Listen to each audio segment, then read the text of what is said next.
Guys, I want to talk about the upcoming format a little bit. It's coming sooner than later. One of the things that I wanted to talk about is the Snake Eye engine and my thoughts on it. I personally think the Snake Eye engine is going to be pretty much tier 0. I guess the best place to start is like the OCG. If you go to the latest meta reports, you'll see pretty quickly that the Fire King deck is taking about 40% of top cut, mainly because you have a bunch of Snake Eye decks as well. Pure Snake Eye decks also making top cut representation. But when we look at Fire Kings, the main reason why they're performing so well is mainly because of the Snake Eye engine, in my opinion. Like Populous really pushed it to a whole new level. While you might say like tier 0 is like 60% representation or like some arbitrary number, the reason why I consider it tier 0 is mainly because there's no other engine in the game that is as good as the Snake Eye engine in terms of consistency and power. That's kind of like why I consider it tier 0, because mainly just from a power level perspective, it's really absurd. And there's a bunch of ways you can define what tier 0 means, if it takes like a certain amount of top cut slots or anything along those lines. But for me, the way I look at it is the power level of that engine in comparison to everything else that is available. And I think, you know, Spyro is tier 0 for its time, because at its inception, there was nothing like it. Tier Limits, there was really nothing else like it. It's just like on a whole nother level when it comes to power creep and power level. And so the Phantom Nightmare set for us, it's going to debut on February 7th, and with it we're finally going to have that Snake Eye engine in the TCG, right? So I think there's no better time than to kind of like talk about this. And then you'll also of course get Promethean Princess as well. That will make the fire decks really strong. From my own testing, I think the Snake Eye engine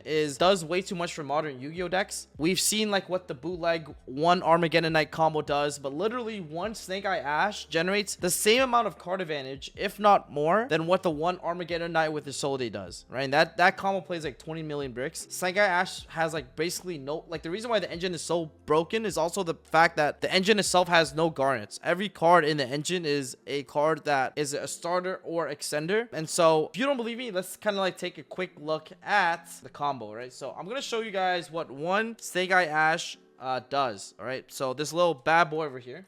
So we're gonna do a combo really quick to show you why this is so absurd, right? And the beautiful part about this is that Snake Eye Ash is searchable off of Bonfire, but it makes it so Bonfire both a starter and an extender. So even if this card gets stopped, you can have like a Bonfire to search Populous to keep extending.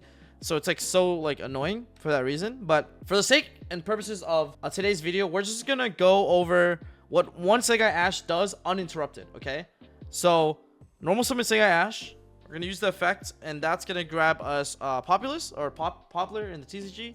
We're going to trigger Poplar's effect when it's added to our hand, except by drawing it, we do special summon it from our hand. We're then going to use the effect of Poplar to search the original, okay? We're then going to link off the Poplar into a Kuribo, and then we're going to use Poplar's effect to go into the Spell and Trap Zone, okay?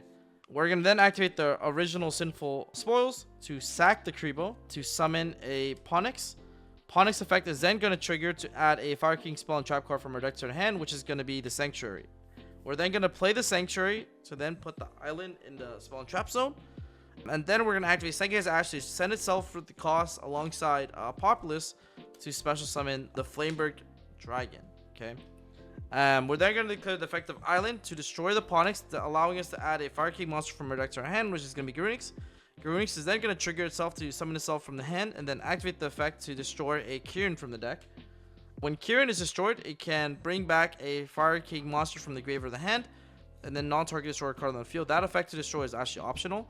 So you can see that the engine is really good at going second as well. But from here, we're going to link off the Flamber Dragon and the Garunix into an IP Masquerena and then trigger the effect of Flamber Dragon to bring back 2 level 1 fire monsters. That's going to be the Snake Eye Ash and the Populars. From here, we're then going to link off the IP Masquerena and the Populous into a, you guess it, Promethean Princess, the new fire support card. Promethean Princess will then trigger its effect to bring back a fire monster from our graveyard non-targeting and summoning it to our side of the field. We're then going to activate the effect of Flamer Dragon to put a IP Masquerena in the Spell and Trap Zone, and this is important because on our opponent's turn, we're going to use the same Flamers to summon from our Spell and Trap Zone the IP Masquerena, so we can tag this out into more interruptions on our opponent's turn. We're then going to link off the Promethean Princess and the Snake Eye Ash into a Sunlight Wolf, and then going to activate the graveyard effect of Kuribo to tribute the Ponix to summon itself back from the grave, to then trigger the Sunlight Wolf effect to add back the Kirin to our hand, so that we have an extra layer of interruption, because Kirin is a quick effect during the main phase to destroy a fire monster in the on the field or the hand to special summon itself, which will then allow us to trigger Greenies on our opponent's turn. We're then going to use the Kribo and the Sunlight Wolf to make a Heat Soul, and then use the effect of Heat Soul to draw a free card, right? So we now have a free card in our hand, okay? So let's just put a Bonbon, aka Bonfire, to our hand. On our opponent's turn, now this doesn't look like a lot, but on our opponent's turn, this is going to very quickly turn into 8 interruptions off of 1 card, okay? Let's say our opponent plays the game, okay? They try to play this game. We're not going to let them play the game, okay? Because the moment they try playing the game, we're going to activate the effect of Kieran to destroy Flamberge, summoning itself. On a new chain, a couple things happen. Flamberge effect will trigger, and the effect of Garunix will trigger. But before we do that, sorry, quickly, just a quick effect. In response to Kieran's effect in hand, we're going to chain Flamberge to target the IP Masquerena to summon from the spell and trap zone. Apologies. And then on a new chain, the Flamberge Dragon and the Garunix will then trigger. Garunix triggers because a fire monster was destroyed by battle or card effect, and then Flamberge Dragon triggers when it's sent to the graveyard from the field or the hand. Garunix is going to summon itself, and then we're going to bring back Ponix, and then we're going to bring back Snake Eye Ash, okay? On a new chain, we get a bunch of trigger effects. We're going to go Chainlink 1 Ponix, Chainlink 2 Snake Eye Ash, Chainlink 3 Garunix, okay? So we're getting not only a bunch of interruptions on our opponent's turn, we're also getting a bunch of follow-up, right? And then we're going to chain IP Masquerena, which will allow us to perform a Link Summon with all 4 of these monsters in order to summon Appaloosa. So there's a 4 material Appaloosa on the board, and then we're going to resolve the rest of the chains. So the Garunix is going to destroy Norvada from the deck. Yeah, Hiso will also draw us another blank. Apologies. Yep, sorry about that. The Snake Eye Ash will then search us a Oak for follow-up, and then the Ponix will then search us a Circle of the Fire King for follow-up as well, right? So we got 2 draws off Heat Soul. We have an Oak and a Circle of the Fire King for follow-up. What Oak does is it summons back any level 1 or adds back any level 1 from Banish or Grave. And then Circle of the Fire King destroys any fire monster we control, which will be the Oak on our opponent's turn, to then bring back any fire monster. You can actually bring back Heat Soul off Circle as well, and then draw a 3rd card on the opponent's turn. But anyways, now there's like these interruptions off Appaloosa. There's 4 interruptions off Appaloosa. And then you'll then trigger Arvada on a new chain because it was destroyed to bring back the Ponix, right? Why this is really good is because your opponent cannot try to attack Appaloosa, because the moment they do, you can use Karibo to tribute the Ponix and then protect it from battle by using Karibo's effect. So the Appaloosa is at 4 materials and your opponent cannot attack into it because of Karibo. So it's really, really difficult to do that. Let's say you use all of your Appaloosas negates, okay? All of your Appaloosa negates are used. If your opponent special summons a monster, you can then use Sanctuary's effect to overlay these 2 to make a Garunix, which activates its effect to nuke the whole board, okay? Your Appaloosa does get destroyed by card effects because it's your own card effect, not your opponent's. Like, IP Masquerade only protects from your opponent's card effects. But anyways, you summon a Garunix, so let's just say that's like 5 interruptions so far. Now, if your opponent special summons another monster somehow, if they have like Monster Reborn or like another way to extend, you can then trigger Promethean's Princess to pop the Garunix and the monster that they special summon. To summon Promethean's Princess back, that's 6 interruptions. We're then going to trigger the Garunix effect to bring back the Kieran and bring back the Arvada. If your opponent activates another monster effect, you can go Arvada, destroy the Kieran to negate. And then when Kieran is destroyed by battle or card effect, you can then use Kieran effect to summon back the Garunix and then destroy a card they control non-targeting. So that's 7 interruptions off Arvada and 8 interruptions off Kieran effect, summon back Garunix, pop a card. 8 interruptions off 1 card. And you literally you have 4 extra cards in hand that you added on your opponent's turn with 4 other cards in your hand. So you have 8 cards in hand. That was off 1 card, guys. The 1 card starter was either Bonfire or Snake Eye Ash. Does this by itself. So I hope this combo kind of shows you guys why this engine is going to be tier 0 in my opinion. And everything is completely layered and reactionary. Yes, which means that you decide when you want this to happen. You have initiative to decide how you want to react, how you want to pop, how your opponent's board, all that good stuff, right? Layered in the sense that even if your opponent throws like a certain board breaker into it, you still have another way to interrupt your opponent, right? They can't not answer everything, which is why it's really, really difficult. So I hope you guys understand after like this combo, even more absurd for a couple of reasons, okay? The reason why the Sega engine is so powerful is not only because of the fact that it's so strong and it can do so much off 1 card Think back to like Prank Kids, okay? But it's also the fact that the engine is super small. And it's able to back up a strong engine with a bunch of non-engine in the form of tech cards. And so I'm going to kind of just